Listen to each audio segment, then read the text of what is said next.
रहा था लेकिन गोली चंदन का मिसफायर इन हो गई। परिवार के साथ सरकारी टीचर पर, जब उसने गोली मारी और पूरे परिवार को तहस नहस कर दिया, एक बार में खत्म कर दिया? क्या पहले से कोई विवाद इन दोनों के बीच में था? किस वजह से सभी परिवार को एक साथ मौत के घाट उतार दिया चंदन ने? इसकी कुछ जानकारी आपके पास है?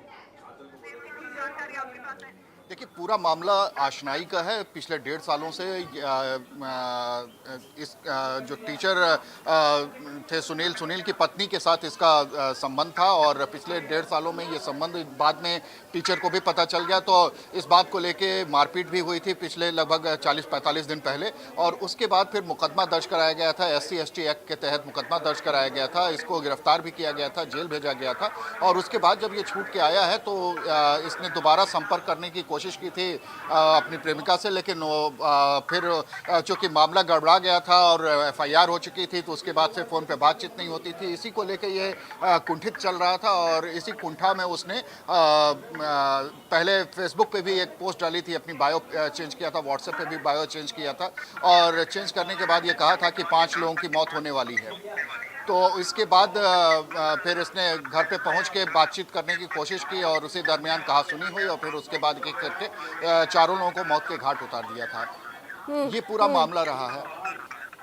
बताया जा रहा है कि वो पिस्टल छीन कर भागने की फिराक में था जब उसे अरेस्ट किया गया। परसों आपने ये खबर दी, और पिस्टल छीनने के दौरान ये मुठभेड़ हुई जब उसके पैर में गोली लगी। अब वो अस्पताल में भर्ती है। किस अस्पताल में भर्ती है जहां उसका इलाज चल रहा है?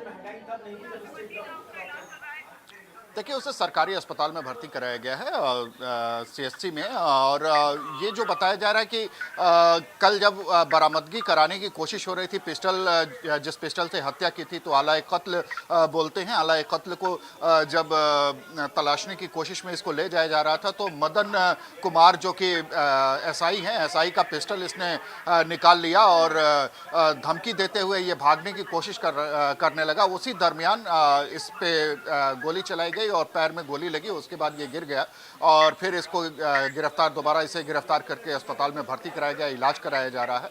कुल मिला के ये कि अब इस पूरे मामले का पटाक्षेप हो गया है। इसमें किसी और के शामिल होने की बात सामने नहीं आई है। इसने अकेले ही इस घटना को अंजाम दिया है, और पूरी तरीके से कहा जाए तो ये एक मानसिक कुंठा का शिकार था, और इस कुंठा के शिकार में फिर उसके अलावा जब FIR हो गई थी इसके खिलाफ, तो प्रेमिका की तरफ से चूंकि FIR कराई गई थी, तो उस बात को लेकर इसको ज़्यादा ठेस पहुंची थी, और इसी ठेस में ये खुद भी गोली मारकर अपनी आत्महत्या करना चाहता था। लेकिन उस समय जैसा पुलिस ने बताया कि इसकी गोली मिसफायर हो गई थी, जो खोखा जो इसके पिस्टल से बरामद इसके वहाँ पे जो जी अखंड, बहुत धन्यवाद आपका तमाम जानकारी के लिए। अब लगातार इस खबर पर नजर बनाए रखिए। खबर में आगे बढ़ेंगे। जम्मू कश्मीर से बड़ी खबर सामने आ रही है। जम्मू कश्मीर के कुपवाड़ा में 2